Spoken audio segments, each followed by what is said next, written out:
할렐루야. 8월 25일 금요일입니다. 사도행전 26장 24절부터 끝절 32절까지 말씀을 읽고 은혜 나누도록 하겠습니다.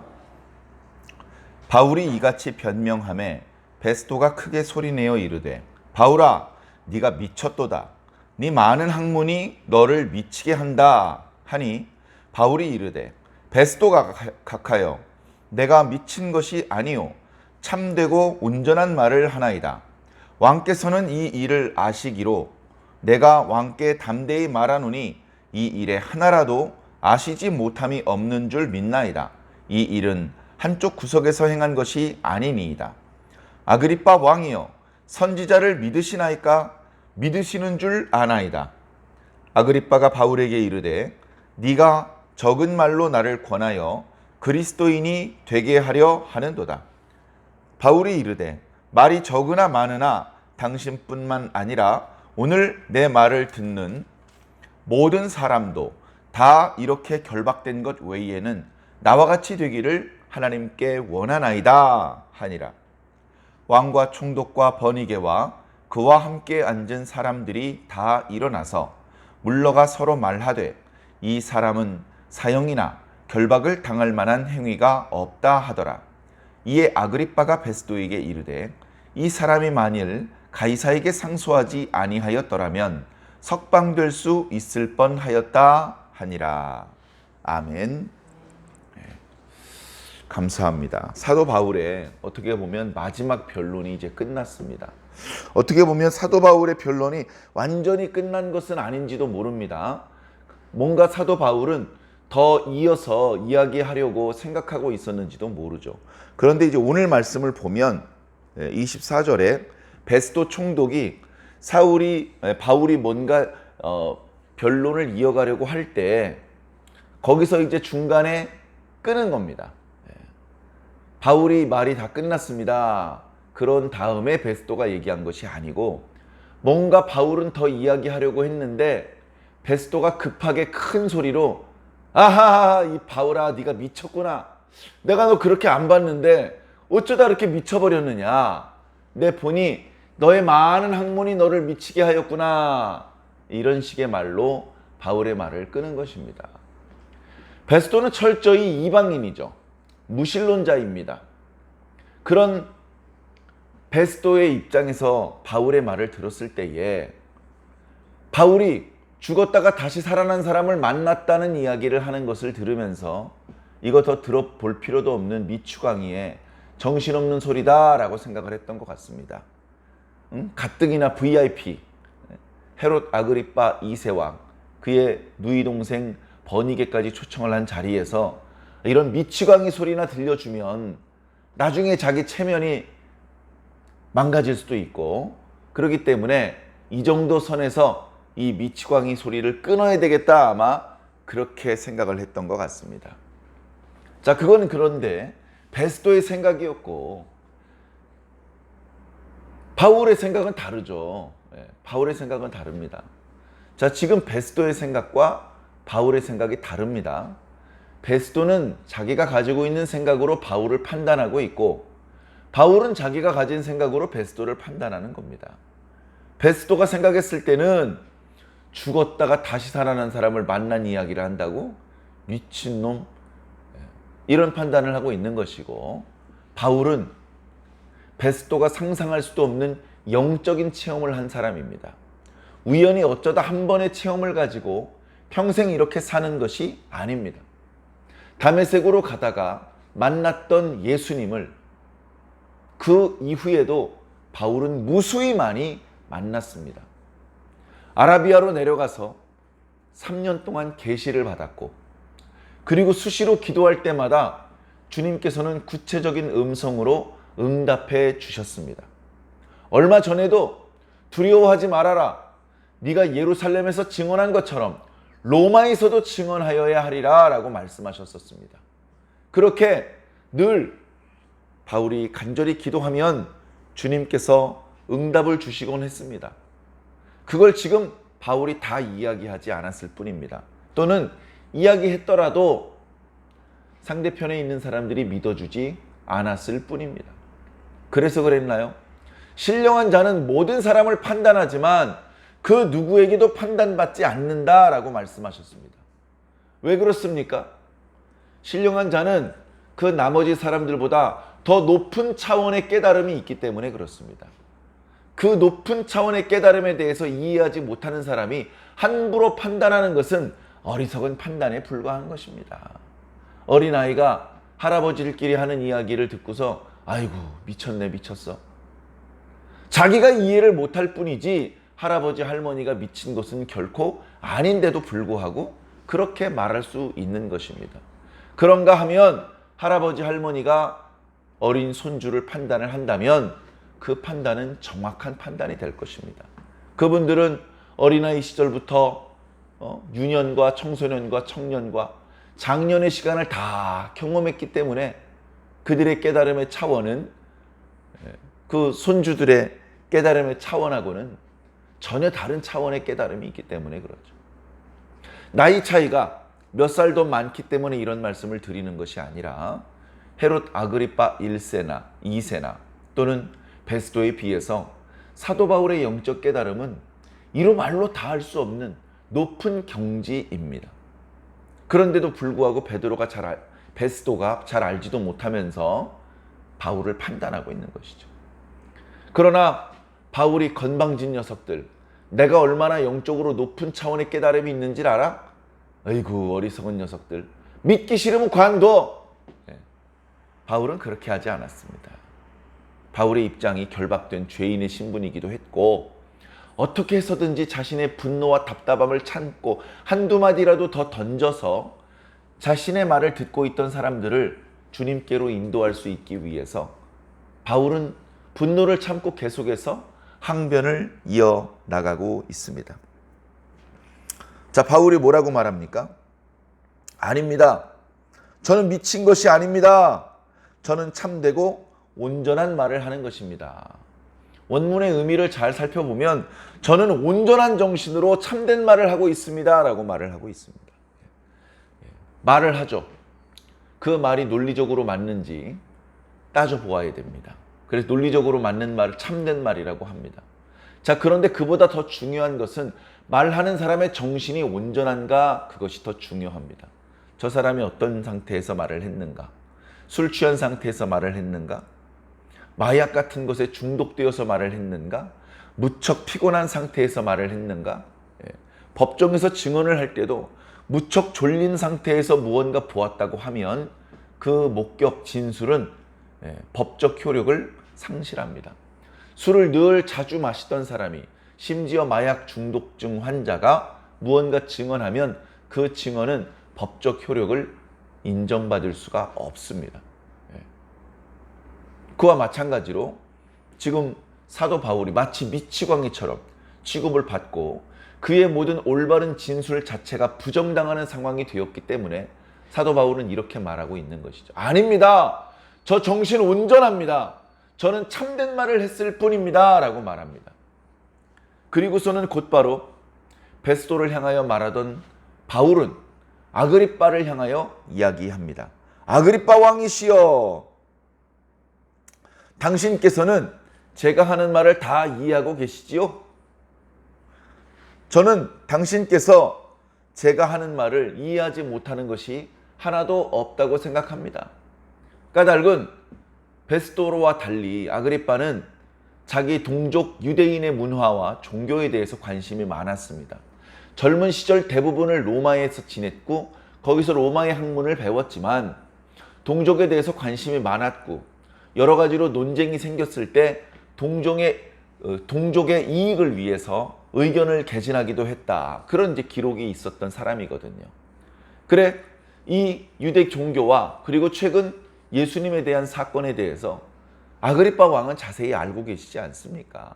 아그리빠의 나이를 생각해 보면 예수님께서 생전에 활동하셨고 예수님께서 십자가에 달려 돌아가셨을 때는 예루살렘에 없었습니다. 그래서 직접 예수님에 대해서 겪어보지는 못했겠지만 예수님에 대한 이야기는 그가 예수님을 믿는지 안 믿는지를 떠나서 유명했기 때문에 아그리빠 왕이 모를 수가 없는 것이죠. 그러면서 한마디 덧붙입니다.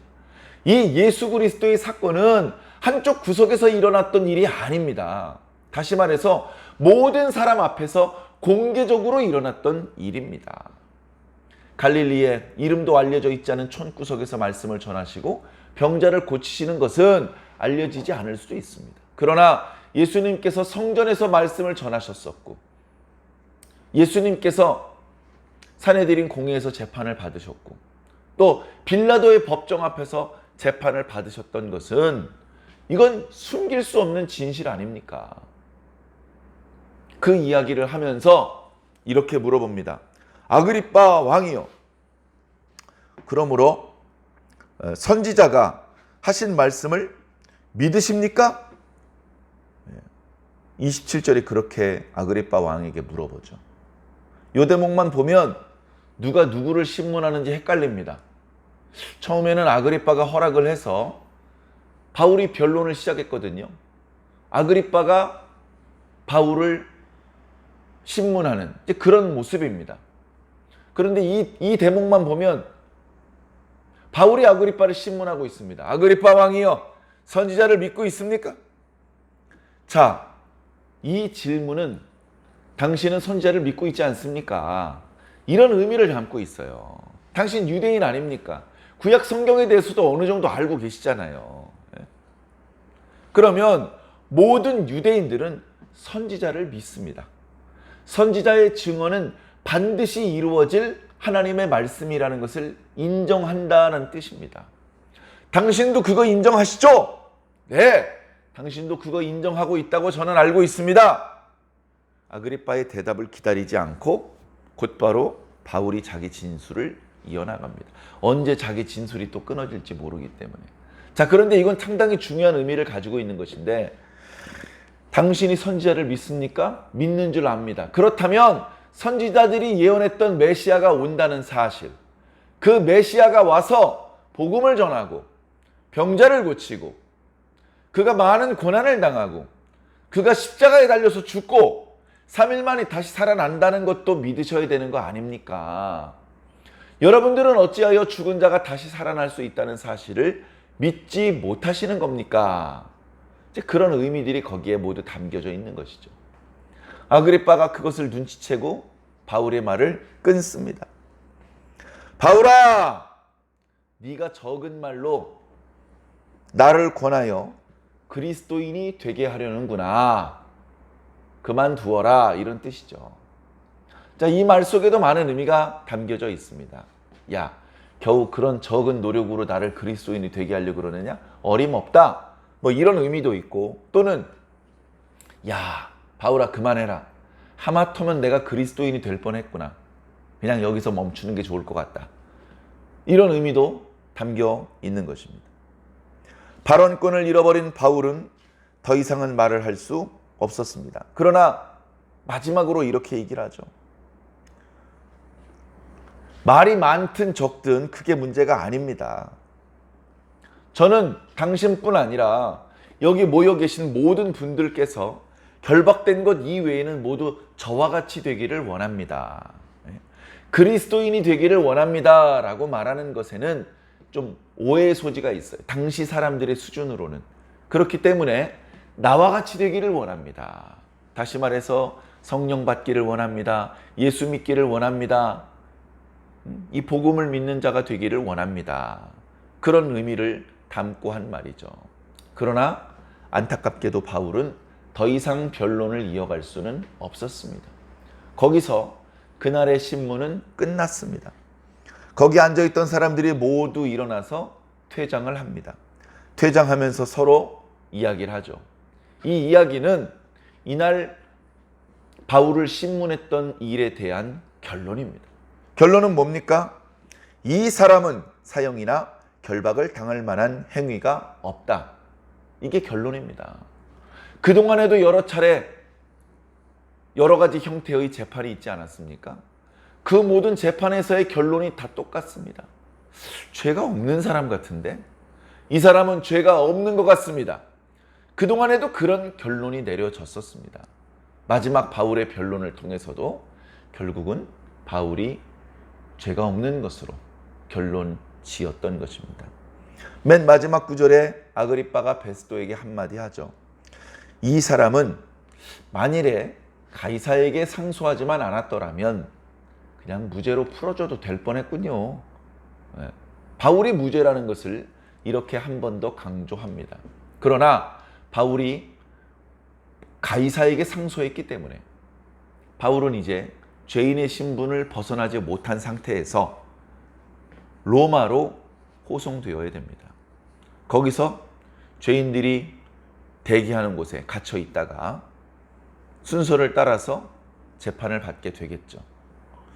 자, 이어지는 말씀 27장부터는 이제 더 이상 바울이 그 예루살렘과 가이사랴 유대 땅에 머물러 있지 못하고 로마서 호송되는 그런 이야기들이 이제 나타나게 됩니다. 사랑하는 성도 여러분, 오늘 말씀을 통해서 우리는 어떤 것들을 깨달을 수 있겠습니까? 자, 이 세상 사람들은요, 어리석어요. 세상 사람들이 우리 성도들보다 똑똑하죠. 근데 어리석다고 말씀드리는 것은 말씀과 관련하여, 하나님과 관련한 지식에 대하여는 이보다 더 어리석을 수가 없는 것 같습니다. 그래서 전에 제가 그런 말씀 드렸죠. 우리가 성경 말씀을 읽는데 이것은 세속적인 지식의 책이 아니고 영적인 책이다. 그렇기 때문에 말씀을 읽다 보면 도저히 이해할 수 없는 부분을 만난다. 사실은 그런 부분을 만나면서 당황스럽다, 이런 느낌을 느끼려고 책을 읽는 것이 아닙니다. 바로 그 도저히 이해할 수 없는 대목을 만나기 위해서 성경을 읽는 것인데, 어떤 사람은 그런 대목에서 말씀이 믿어집니다. 이해가 안 되니까 믿을 수밖에 없잖아요. 그런데 모든 사람이 그 대목에서 말씀이 믿어지는 것이 아니고, 어떤 사람들은 말씀을 읽다가 그런 대목이 나오면 그때부터 성경 전체를 불신하게 되는 것입니다.